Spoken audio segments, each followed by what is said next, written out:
How do you build a successful career? What are the skills? How do you build that advantage so that you can grow in your career? I'm here with Jason Murray of BIPOC Executive Search.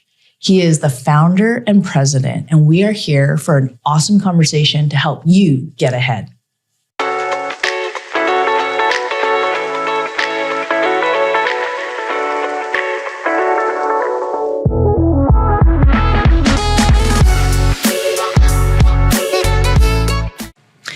Hi, Jason. Hi, Lee. How are you? I'm so great now that you're here. I've wanted to speak with you for quite some time because you are one of these people who's a trailblazer. And we've had conversations before, and it's memorable. And when you have that moment, you're like, who is this person? So I want you to tell me a little bit about yourself. Oh, I can say the same thing about you, Lee. Yes, we have spoken before in the past, and I remember our conversations vividly, so it's a pleasure to be here. So yes, Jason Murray, I use he, him, his pronouns, and I am the founder, president, managing partner of BIPOC Executive Search. I've been in the executive search industry for close to 20 years. But interestingly, my past started out in arts and culture. So I was someone who sang and danced and acted. I was in Mirvish's Mamma Mia, if you can believe it, over 20 years ago. 20 years ago. You still look good. I love it. So my journey coming into executive search was one where when I came to know what the field was about, actually likened it to casting because I was someone who obviously did casting for shows as well. So I said to myself, because I can see the transferability there, I can dive into this, and the rest is history. I'm still here. That what you just said right now, transferability of skills. And I think a lot of people, when they think I'm going to go get a job, okay, what's the pathway? I go to school, I take these courses, and I'm going to get a degree or a diploma in this. And then I went into law, I'm going to be a lawyer. I went into engineering, I'm going to be an engineer. I went into being, an artist, and I'm going to just be a photographer or something. Right. But that's not, I think, in my personal experience, has never gone that way. Right. The way I have gotten my jobs and my career path has really been about skills coming together. And so I was wondering, your focus, your experience, the transferability of skills coming from arts and culture. I actually think that's really key. Yeah. That's, a lot of people are now, I'm just focused on the hard, like the tough sciences those are the real skills. But I think arts and culture is so valuable because it teaches you flexibility, creativity, finding the connectors in a creative space. Yes. So everything that you're saying to me sounds like a magical recipe that when people don't see it, they're like, but I just did arts. Like that won't I've heard lots of people say arts, that won't get me a career. But I actually think many of the people who I've spoken to are very successful, have that creative something. Yes. Yeah.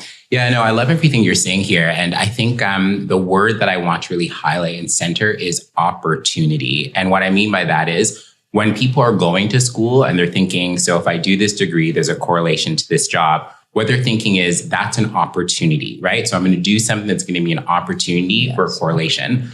But that doesn't always happen. So you always have to keep your eyes out. What is the opportunity in this moment? So sure, when you started your undergraduate degree, you saw opportunity for me to be a lawyer. But if you graduate and the opportunities there aren't coming, you have to say, what are the opportunities in front of me in this moment?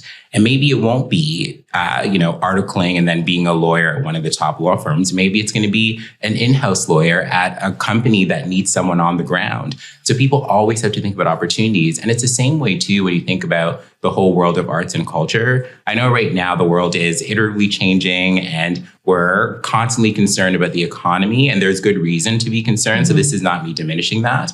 But when I do think about arts and culture, I do think that there are so many skills in this modern matter we call Earth today that people are going to need that you get from arts and culture. Whether it is having comfort speaking in front of audiences, we see more and more that you cannot be an entrepreneur or a leader or someone in business and not speak in front of an audience. People are actually looking for you to be at the helm, at the microphone with your gospel or your message. Absolutely. And that's something that you get to hone when you are in arts and culture, that you don't always get to hone the same way if you're in STEM. And so when I think about, disruption and the way AI is actually going to continue to disrupt, yes, I think every type of organization, every type of sector and industry, of course, has to be thinking about how is it going to disrupt me.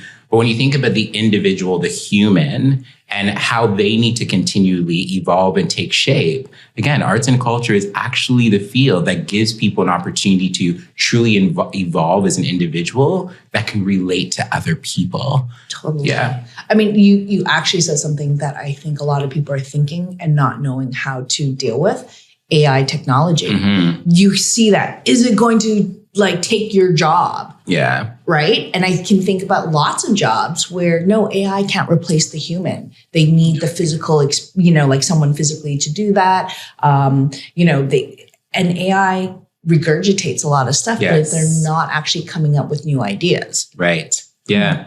Right. Unless you know how to specify the question. And I think the disruption piece it's a tool. Yes. And how do you work with that potentially as a tool, but also related back to a career piece? You don't wake up when you're 16 and go, I'm going to become the CEO tomorrow. Right. It's a journey, right? And what are those skills that take you to that journey? And I will say that every year I feel like I get better because I've learned from so many challenges and the opportunities to grow. Yeah. And the growth actually tends to be the most when I've had a failure or when I've had, that didn't quite go the way I wanted. Why? Yes. And it forces me to sit back and think about how can I do this differently? Mm-hmm. And so you've interviewed thousands of people and you're looking. Right. And we all know that whole thing about, your first impression can make or break. Right. You have 10 seconds to make an impression on someone. Yeah. Yeah. Yeah. No, you're absolutely right. So the firm that I've opened is a firm that's really trying to change the landscape of HR in general. Right. So it's not even just talent acquisition or recruitment. It's really looking at the human resource area and seeing what we can do to make it better and to evolve it. And certainly first impressions are something that's going to cause me, let's say, on the interviewer side to think, okay, maybe I can sum up who this person is based on the first impression. But what I often say to clients is when you are in the interviewer seat, you actually have a responsibility to help people do well. Right? So if someone comes into an interview, you don't know what kind of morning they had. You don't know what's going on in their life that's actually causing them to show up in a certain way. And that is actually something that we can't erase. We can try to be professional, but we have a whole personal world that is unfolding around us. In this time where there's so much noise and distraction and grief and just turmoil in terms of what people are embodying on a day-to-day. And so if someone comes in and the first impression or the first few words that they say doesn't grip me or doesn't make me think, oh, this is the person, I'm actually not going to write them off. Yeah. I'm actually going to show up in a way that helps them to say, oh, I get to relate to this person in a way where I can open up. And by the end of the half hour, sometimes people went from not doing so well to literally hitting it so far out of the park. The ball is still in the air. I'm waiting for it to drop, but they're in the job already. So yeah, first impressions are everything. But I think people really have to, again, on the interviewer side, on the assessor side, really say there's a power dynamic here at play, right? And I'm the one that actually is being looked at as the one that holds more of that, because here's someone who is vying for a position or a job. And we see that in so many different human dynamics where there's a power dynamic. And I know the word power is one that a lot of people, including myself, don't like to use all the time, but we do have to use it when it makes sense, right? Absolutely. And so whenever there's a power dynamic, the person that is in a position where they harness or hold more of it has to say, what is my responsibility to this other person to let them know that I want them to do well, I want them to succeed, or I want them to feel comfortable in my presence. And so sometimes when people come in right away, sometimes it might be that they're probably not that comfortable in my presence because they're thinking, okay, this is someone who is assessing me. This is someone who has interviewed thousands of people and they got all these wonderful positions. maybe I'm not good enough. And when they see that I'm someone who is personable, human, wants them to do well, it can change everything. I really appreciate you saying that. I also appreciate you acknowledging that power, because I think we don't always appreciate it because it's something that people shy away from, right? Because power is bad. But power is not bad if you understand how you can use it and how you can share it, right? But no, this is you. This is like, it's that as an interviewer, and I've been on that side where I've interviewed people and kind of recognizing like, oh yeah, this person showed up. Like, are they showing up early? Yeah.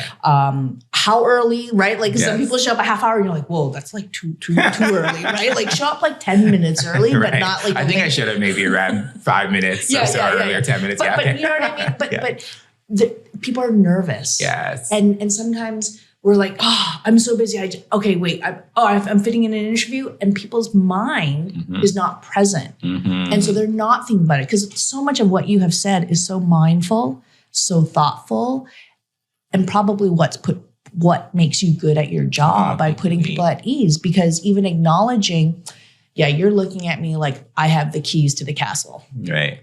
And so you don't know where people are coming from. You don't know what their situation is. And everybody wants to put their best foot forward.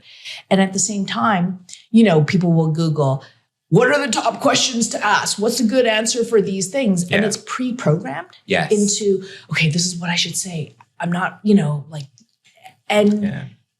I think the authenticity part, because when we interview, and for me, for instance, even when I represent landlords and I have to interview tenants and I have to process, try to read okay, what are they presenting? They want that whole housing. We want to make sure it's a good fit between landlord and tenant, and to make them feel comfortable to say, well, this is my intention. But people hold their cards close because there's so much at stake. Yes. And I think that's a human piece that it translates from getting a job, getting whatever opportunity you are seeking. And so I just really appreciate that, because I think that's really good advice for people who are in a position of power, who are in a position to hire others, and how to look at and how to approach. Yeah. I love that. Yeah, it for some people, it takes them a bit of time to kind of ramp up and get to that point where they feel comfortable with another person. They could have gone through all sorts of experiences where trust is kind of broken for them and any new person that they meet for the first time, right? So they're really trying to evaluate, can I be myself?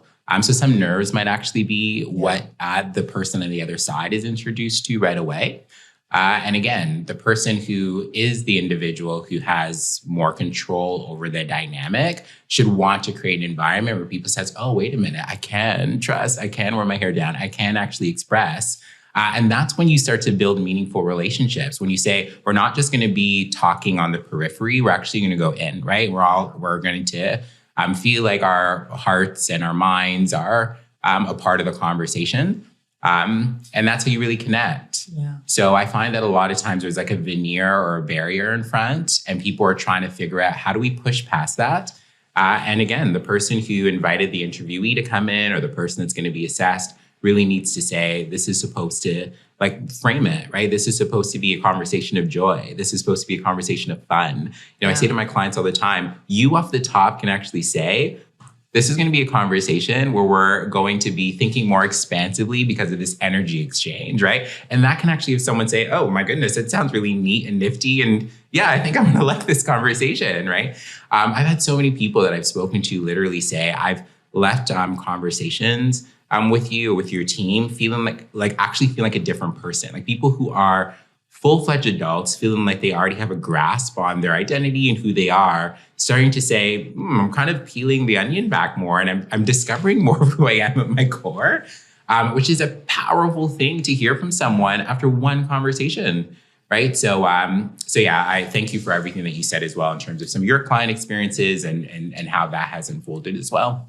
I, as you're speaking, there's so much going through my mind of the layers of onion peeling, because opportunity, framing the conversation and the dynamic. Yes. I will say, when I would interview, I would just have to trust my instinct, right? And when you're an executive, you don't just become an executive without supports. No. Well, we can go into a whole conversation about that whenever you're ready. Oh, no, that's why I'm like, kind of like, how do we, what's the best way to have this conversation? Because I think, so many people, when they are looking for jobs, they're like, how do I get the job? Yes. But I'm always like, okay, what happens when you get the job? What are the wraparound supports to help you grow and be your best self? And everything you're saying is like, bing, bing, bing, bing, bing. And I'm like, wow, this is so exciting. I don't know where to go with this. But so we've talked a little bit about the person who's interviewing, and I want to come back to that because when you are a senior level management, a leader,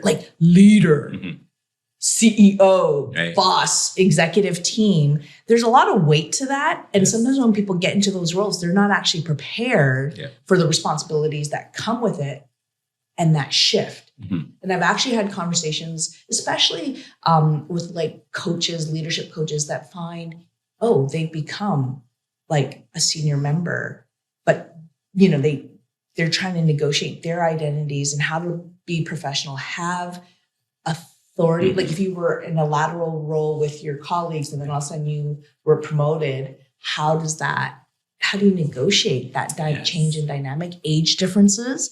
If someone is younger and has been promoted and they're like, oh, well, that was my team member who's been here for like 15 years. Yes. And I just showed up like 3 years ago. And now we used to be buddies having lunch. How do I create that space? Like, I think there's so many. And so we will go where this conversation goes. But I wanted to say that up front because I think it is important because I know people are thinking about it. But I also think that there are people who are at this point, I value students, mentorship, mentors. I have been mentored. I have also now become a mentor to others. And so seeing that change, I'm like, I'm changing in my career path, right? And a lot of people might be wondering, how do I interview? How do I prepare myself for that career step? I don't know. I'm going to put that out there. Yeah, it's a great question. There's so many ways to answer a question like this. And I'll give maybe a couple of things that people want to think about. So whenever someone is going into an interview, you actually have a right to ask questions around what are some of the topics that are going to be discussed. Maybe even, can I have access to the questions a day before the interview? And part of the reason why that's so important is even from an equity standpoint, let's talk about some people who might even be on the interview list. Sometimes there's an internal, someone inside the organization that might also be looked at for a particular role. And that person might be able to finish the sentences of the interviewer because they already work together. They may also have a sense of some of the questions that the interviewer might want to ask because they know what's happening in the organization. So I think it's really important for a candidate to say, if I want to set myself up for success in the interview, I probably should know a thing or two about what to expect, right? I also think that it's important for people to think about varying interview techniques. And there's a couple of things that I've come up with, and my colleagues, we share with our candidates to help them prepare, but help them to engage in a powerful way in an interview. So I'll just give you an example or two. One way is what I call the quantify your response technique. Okay. So there's some questions. Sounds smart. Yeah, sounds smart. Taking notes. So there are some questions in an interview that will allow you to start your answer by saying something to the standpoint of, while there are many ways I can answer that question, there are three things that I really want to highlight. So what you're doing is you're getting the interviewer to say, okay, three things. And they're going to be topical. They're going to be things that I'm really going to remember because there's only so much you can remember of someone saying a laundry list. But the most important thing is that in interviews, people want to be able to follow your train of thought. So if you say there are three things, you're going to be answering in a linear way because as soon as you get through number one, I as a listener know that there's a number two coming and number three. And apart from everything else, it actually allows you to wrap up your answer in a very succinct way. And interviews are also about seeing how people use their time. Are they long-winded? Are they able to answer something with substance and allow me to ask the next question so that feels like a conversation? The other technique that I often share with people is the storyteller technique. So I love that, you, Lee, when you're interviewing people, you're interested in their stories. all of our ancestors have been talking in story form for millennia, right? That is how we preserve histories. That is how we learn really about the person in terms of what makes them unique, because your story is yours and no one else is going to write the same story. So in answering questions, sometimes people only lean into an example, but I say, what's the story, right? Like shape it in terms of who is involved, what, where, why, how, who. Like really give me a really good full picture as opposed to just stating an example as a fact. Yeah. And so that's something that's a big one as well. And then there's some other techniques. We always say have like a cold glass of water so that you know that if your nervous system is starting to heat up, like an ice cold glass of water can just, ooh, okay, I feel it. I can feel it going into my body and it actually does start to calm you down. Which is why if it's hot, we want to be somewhere where there's AC, which is why if we're parched, we want something really cold to just make us feel like, okay, I'm back, right? So it's like a reset. So those are a couple of things. But then, really try to show up as authentically as possible. I think humans are really smart in terms of our spidey sense or our gut picking up if someone is not really being themselves. And so I know sometimes, especially for marginalized and ethnoculturally diverse communities, racialized communities, indigenous communities, there's a question that's in your mind of, should I be my full authentic self? And I would say yes, right? I would say yes. You're going to feel good about that as well. You want to be in an environment that's going to embrace you as who you are on the whole. And so the more that you do that, the more you're serving your own life and career overall. And we are in a time right now where people want to see more of that. Yeah. You have a big part of the experience you bring this is the lens of people from diverse cultures and different lived experiences. And the stakes are very different, right? Because while someone, I think my experience is the power, when we go back to the first thing you said about the power dynamic, sometimes an interviewer may not feel like they have any power. Right. And the stakes are so high because they're like, I need to get a job so I can feed my family and put a roof over my head. So they're like, what can I say to just make sure I get this job? And in many ways, that's step one. Yeah. Because I have found, the question I never thought about when I was very young in my career, is this an environment that would support my growth? Is this an environment that would value who I am and I don't have to fit myself into a mold? Yes. And as I started growing in my career, I realized leadership matters. Who's at the table? Who is there? And so when you say that, it makes me think about, you should have agency and ask some questions and bring your whole self. Yeah. And then one thing that comes to my mind is names.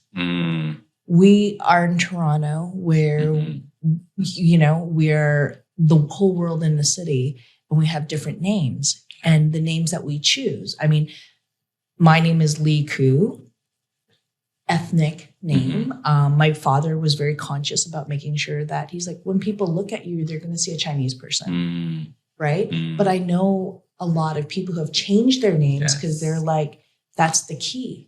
Right. Because there are studies that have shown a Michael, Jennifer will have more doors open simply because of the name on the resume versus something that might not be common. Yes. Thoughts on that? Yeah. I love this question that you're asking. I want to say first and foremost, what we are all navigating in life is surviving it, really, right? And so, yes, there will be times where someone will say, my instinct for my survival is to make a certain change. And I want to just say on this video that the person is not wrong for doing that, right? Sometimes people will take jobs because they're saying, I need to put food on the table for my family. So even though this isn't the perfect environment for me, I'm going to do this right now because I have to make ends meet, right? And so I would never say, no, you should be going into only that environment. You need to survive, right? So, the work that we are doing and a lot of other people are doing is to try to change the world so that, everyone is able to say, I'm always going to use my birth given name. And I'm going to make sure that people see that and we celebrate that, right? That should be something that people see and they say, amazing. This right here is telling us that we're going to have more plurality, more worldviews, and that's what we want. And so people putting it up front allows us to see that it's possible because that's where here people are. Yes, people are navigating all sorts of disadvantage, right? So this is an example in terms of name change. Another example might be in the workplace. If we're, let's say, just locating different people of color, let's just talk about Black community. Yes. There are studies that show that Black employees tend to be evaluated more closely, right? So literally like scrutinized for errors in ways that their counterparts or colleagues aren't in the same way. So when you have someone that's kind of like looking over you, already it's going to set you up for potentially failing because you're anxious and you can't breathe in order to just perform. And then errors might start happening. And when they're looked at more closely than other counterparts, then it can actually cause for a dynamic that leads to the person's dismissal, right? So oftentimes when we are looking at resumes, let's say, we have to be able to question whether or not that may have actually happened in people's career. Because sometimes when people look at resumes, they'll say, okay, well, there's some short tenures here. The person's only been in that job for a year, that for 5 months, et cetera, without actually questioning what could have actually been happening in the workplace that made an environment where people weren't supported. And that's part of what a leader's job is. It's to be able to say, I want you to do well. And so I'm going to make sure that I set up an environment that allows you to grow. And I know that you not having a long tenure here can actually disrupt the rest of your career in terms of the way people are going to view you and your resume. So I want to be someone that actually helps your resume take shape, right? And there's tons of other examples, right? So, there are individuals who question whether they can wear the hijab, right? If their background is one where that is a part of their identity. And that can actually cause people to feel a sense of not belonging to their organization. And as soon as that starts happening, it really, again, starts to affect performance.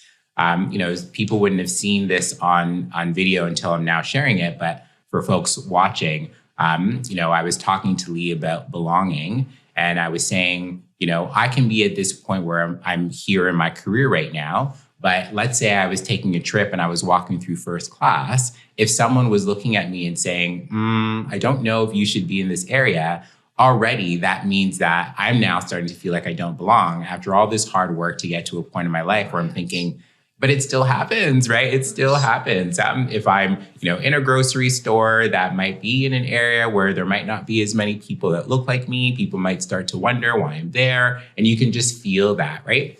So in the workplace, it's no different. There's tons of things that people who are Indigenous, people of color, people with other marginalized identities, so LGBTQ2SIA communities, gender nonconforming. There's so many individuals and, women, and it just goes on and on, persons with disabilities, even people who are cisgendered white men who are very, very strong allies, right? They may come up against friction when they're trying to support. So these are things that, again, we're working on, a number of people are working on, and hopefully we get to a point where the world's so much better. Yeah. I appreciate that. And this is why starting your company, BIPOC Executive Search, is trailblazing. Because so many executive firms, like when I would have people reach out to me, didn't reflect me, right? And I would be like, whoa, okay, what's this? I didn't even know that existed, right? And realizing being in a position to have the supports, I have had so much growth because of amazing people in my life who have taken a chance to say, let me give you some time. Yes. Right? Yes. And it starts with something as simple as a tea. Right? Like, let's have a coffee. And I would tell when I would work with students, I would say, listen, one of the things, don't be afraid, do an interview. Have a conversation before. You don't have to come up cold. Do as much research as possible of the culture of that place. You don't expect to talk to a CEO, but talk to someone who is working there, a manager or someone who's just, starting off. What is it like in there? Is that the right fit? Right? Will it be a good fit for me? And I'm like, don't be afraid to ask questions. Like, these are all things that you have said, which I think supports that. And But more specifically, you've talked about, as a person who comes from an ethnoculturally diverse background with the unconscious bias or the conscious bias. Can we talk a little bit about, we can't change the world. People will come as they are, who they are, and a 30-minute conversation may not necessarily change people, but there may be an opportunity to address or to, to ask questions and to change a little bit of, I never thought about that. Yes. Yeah. Yeah. Such a great topic. In this particular area, everyone has unconscious bias. Everyone has cognitive bias. It is something that is primitive. It is something that is, again, about survival. When it's actually wrong is when it's tapped into in times that it can actually be harmful to another individual. And so when unconscious bias shows up, people do have to take that beat and remind themselves that they cannot have the interaction be led by that bias that just emerged. And over time, when people do that more and more, it's going to emerge less. So people have to be very intentional by catching it in the moment when it surfaces, when they feel their body, when they feel their mind, when they feel their heart doing something a bit different than what it should be doing. And then over time, they're going to exercise the right way of thinking and the right way of feeling. When unconscious bias shows up as well, people have to say, this is a moment where I have to lean into curiosity. And I know that when we were speaking earlier as well, the word curious came up. And curiosity is when you say, okay, so I am thinking a particular way about this person, but I'm going to put that aside. And I want to be able to lean into a conversation where I'm curious, where I want to learn, and where I want to find where we connect. Yeah. Because unconscious bias is saying, okay, I feel X about this person. And so I feel like there's no way that we're going to be able to connect. But there's so many things that we connect on. And again, going back to the interviewer and the interviewee, the interviewer has to be able to set up an environment that allows for those connections to really take full form. When you were speaking, one of the words, and people will notice that I do this quite a bit, like words come into my mind and then I have a conversation around the word. And the word access was coming up for me as you were just speaking, Lee. The reason why people that look like myself, that look like yourself, when you think about women, when you think about the LGBTQ2SIA community, et cetera, are not in positions of influence as robustly as we would like is because of this word access is really what it comes down to, right? When people, interview me or are interacting with me, they will say, wow, it's really great to see that you are where you are. And I'm like, okay, well, I wasn't born where I am, right? I had access to wonderful networks, people, opportunities, et cetera, that really molded who I am today. Certainly, I was a young performer, I had a lot of raw skills, but it would never have gotten me here if it wasn't harnessed and wasn't channeled and I didn't have sponsors and networks and opportunity and access. And access comes in so many forms. It's access to education, right? As soon as you have access to education, it opens up so much. Access to networks. Access to being in the boardroom when there's a meeting going on where you walk away from the meeting like, I had no idea that that's what was spoken about. Access to information. So many people that are from marginalized identities don't know what an executive search firm is. And it's not because they don't know how to know. It's because there was not access to information. There wasn't a phone call or overture from someone who introduced them to this world to know that these firms are conduits or brokers between you and the possibility of being in one of these jobs. So the world right now has to think about the importance of access and making sure that we can get people information, get people opportunities, and then give them the opportunity to grow from there. And so we're constantly doing things like, one-on-one coaching, building initiatives, activities, networks, going into schools, going into community centers, et cetera, to make sure that people know what this is all about, making sure people know what they have to do to become an executive leader. If someone's never told, how would you know what to do, right? Absolutely. Yeah. And I really appreciate you pulling that out, access. This is one of the reasons why I wanted to interview you because so many people don't even know what's an executive search firm. But the term executive may also throw people off because they may be early in their career, or they may just be, I'm about to graduate, I need to go find a job. And, you know, oftentimes when I've spoken with students who are in that, I'm like, are you volunteering? Are you building a profile that, you know, the conundrum, you need Canadian experience, or it's an entry-level job, but they're like, you need 2 years of experience doing this. And then they're like, but how do I chicken and egg situation of, well, I've never had this job before, so how could I already have that experience? And I often say, volunteer. Volunteer to build up your experience and expose yourself to scenarios that have those skills. And the transferable skill set. That's something that's really important, right? And it comes down to, I think about what you just said about, when I was in the creative culture and then having the basic skills and then coming in and having supports, right? So the access, you can create your access by exposing yourself to environments that give you that experience. And it doesn't necessarily have to be paid.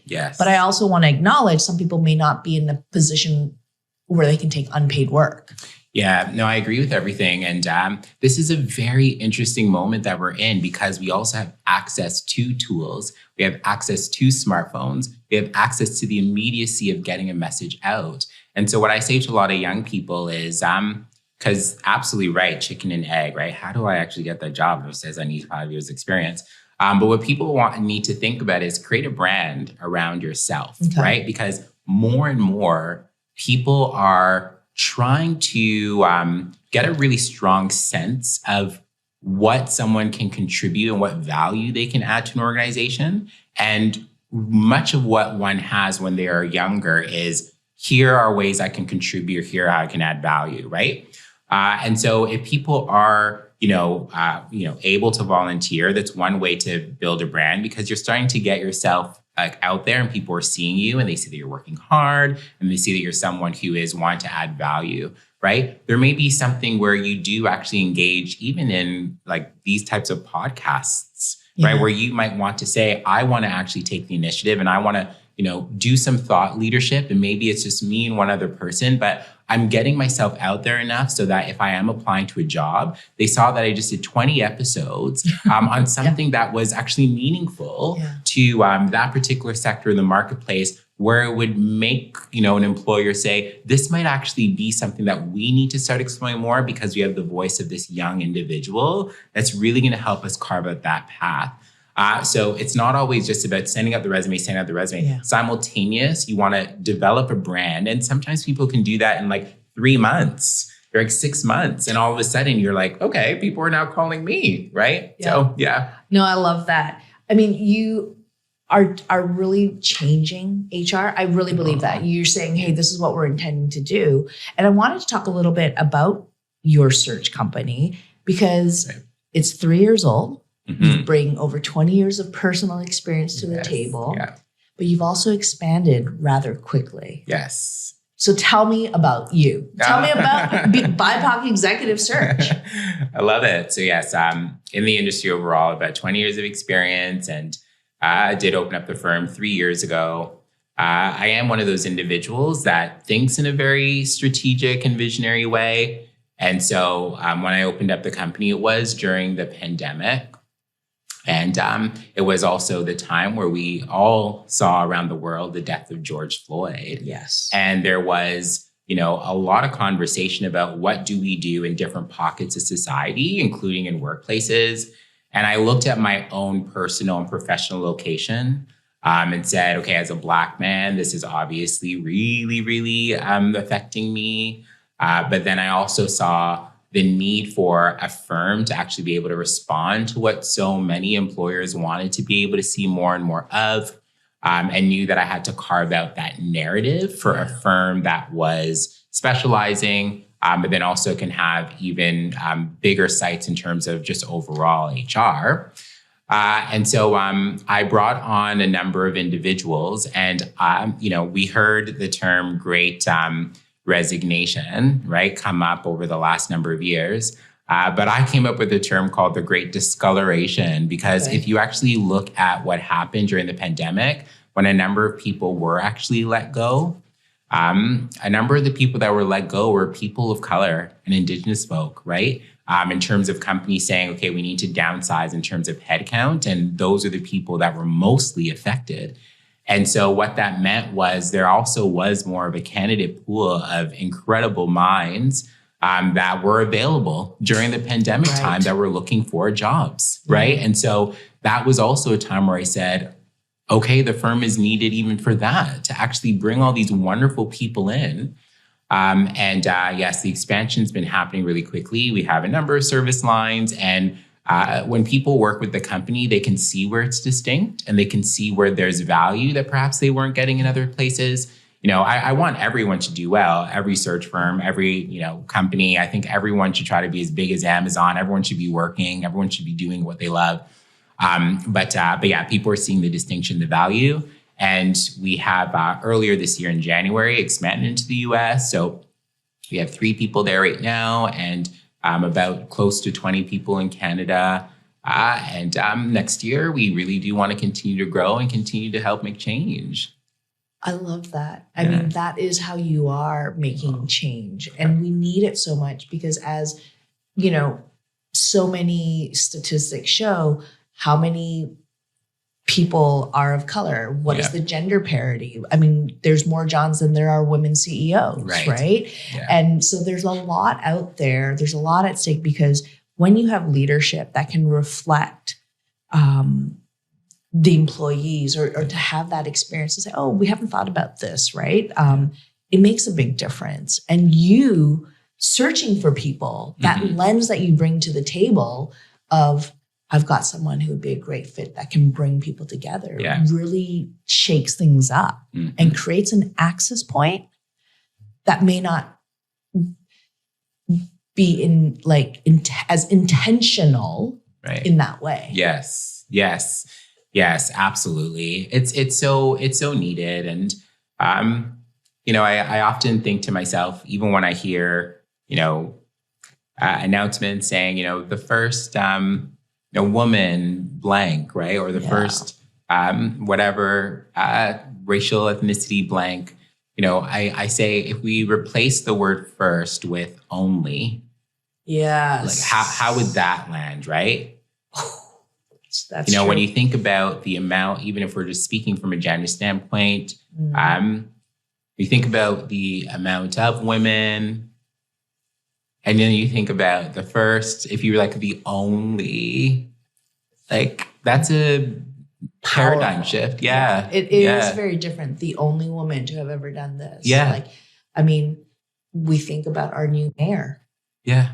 Right. And even the conversations now after they've had their first few meetings is there's been a shift. Yeah. And is it approach? Is it relational? Yeah.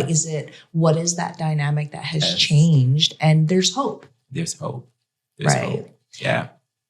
If we could, I love this lens of recognizing where we are coming from, that we can frame spaces, that we can frame conversations, and we can curate honest interactions, as opposed to, okay, you're here for a job, I'm interviewing you, answer A, B, C, and D, but to really let's take a more expansive conversation, think outside of the box. Yeah. You, whoever's interviewing has that power.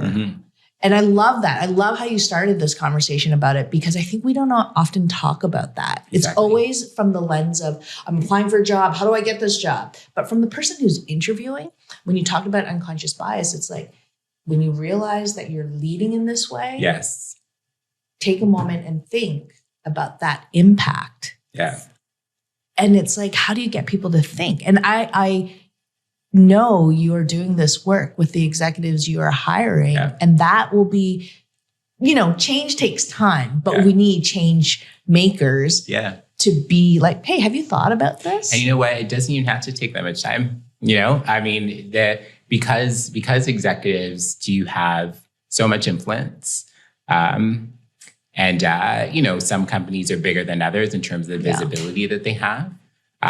there's a lot that can actually happen when, you have that cadre of individuals that are leaving organizations, engaging with people in a particular way. And yes, I use framing in like every conversation when I deliver workshops, when I'm coaching clients, et cetera. And so many people have been using it. And, one of the things I often do is, I will put up a number of terms and I will ask people, what do we want to actually frame this meeting to be like? And there could be words like joy, fun, laughter, learning, and I just go like into the room and just ask people to say, like, in this moment, what do you need this meeting to be? Yeah. Right. And there's other words too that I'll show, like, guilt, shame, et cetera. And I say, that's often what people come into the room with, right? This is like, fatigue, all this stuff. And I don't want us to live there. I don't want to start the meeting if that is what's on your mind. I want to say, of course, it's within our capacity to actually shift. People will see in my signature, and I know you've been on email with me, we create a great day. Yeah. And that's part of, right. Yeah. And that's what I'm doing. I'm like, let's create what we want this to be. Right. So people will literally then just sit up more and say, right, yeah, this can be a meeting of fun. This can be a meeting of excitement. And we get to create that. Like, we get to decide that together as co-creators in this moment that we get to say we want to have mean something. And that's why when you and I had our conversation years ago, we remember it vividly, because whether or not we named it that way, that was the energy that we both gave each other, that we're doing right now. And I think that's really important for all leaders to remember they get to do. And people watching, take any of this advice, maybe just say who you heard it from. Jason Murray, BIPOC Executive Search, right? No, and that's really good advice. So let's, if we were to leave a thought for someone who's in a position to hire, outside of all the things that we've talked about, what is one thing that you would want to impress upon people who are in the hiring position?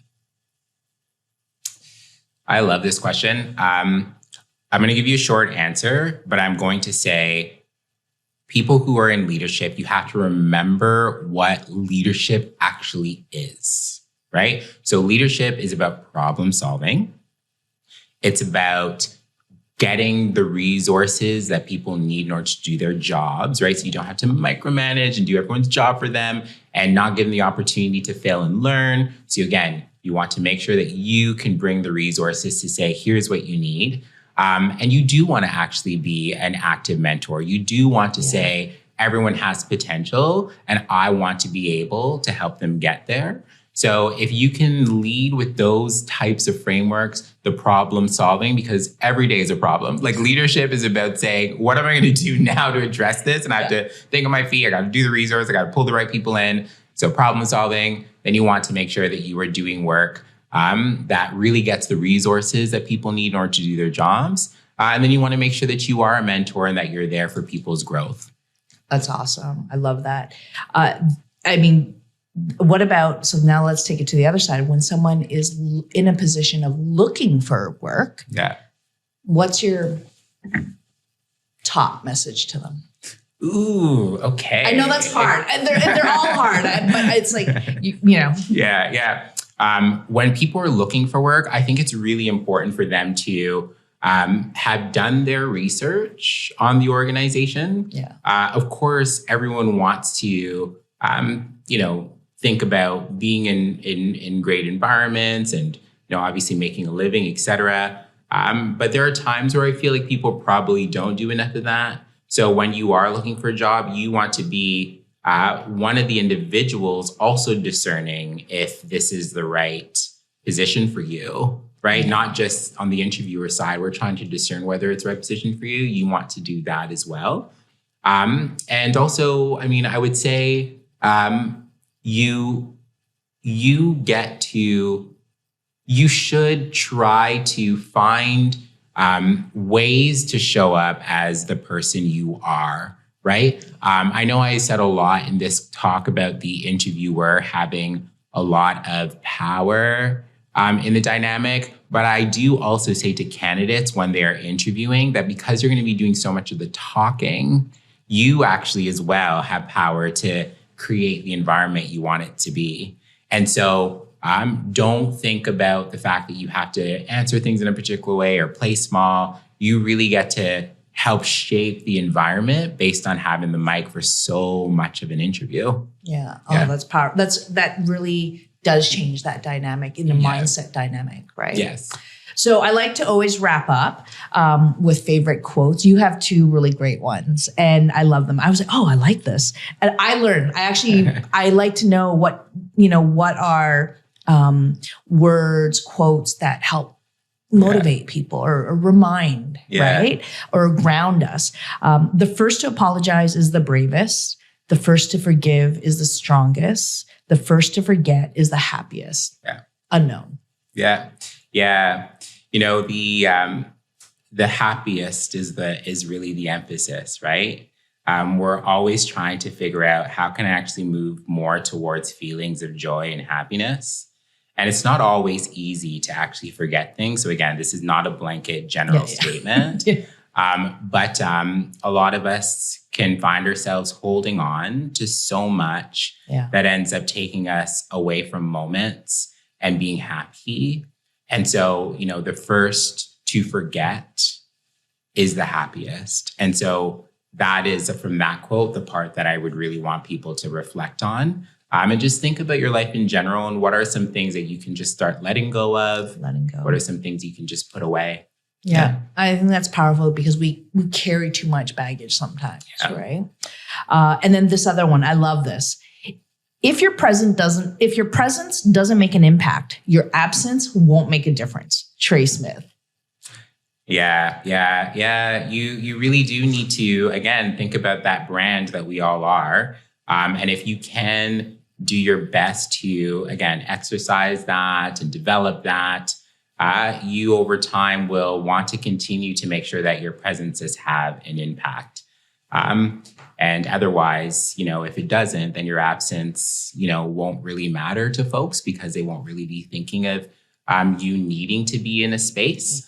And because I do executive search, of course, some of these things these quotes are centered around things like that. And I think it's really important for people who are leaders or people who are, developing their career to be, but then also just people in general, because we all have something to contribute, right? So you really want to think about how your presence can have an impact.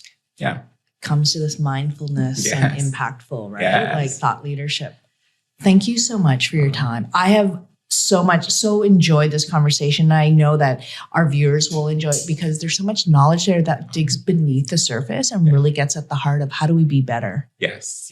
Oh, you're so welcome. And, anyone who's going to wear a very similar blazer to me on camera. Unplanned. But, we obviously have some sort of mindful connection here in terms of getting a mindful memo to bring the blue blazer out. Absolutely. Yeah. It's like, thank you, Jason. You're welcome. Thank you, Lee. Thank you. He's awesome, right? Yes.